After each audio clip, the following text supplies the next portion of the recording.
So when you receive your new linen light in your box, you will receive your ceiling rose.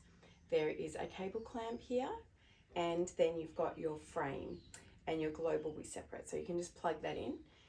Once you've wired it into the ceiling, or your electrician has wired it into the ceiling, you can pick up your piece of linen. It has been pressed before we send it to you, but obviously with it being folded, we suggest that you iron it before you put it on. Or if you've got a steam iron, you can always steam it as you go. So then you just want to find the seam.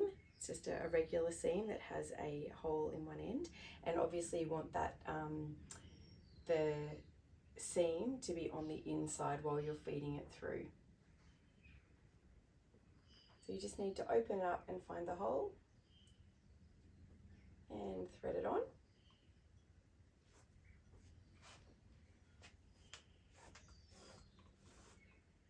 Pretty easy, bunch it around.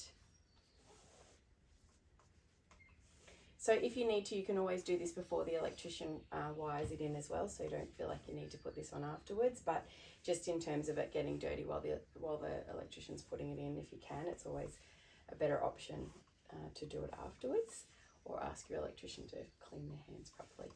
So then you're just going to feed it around.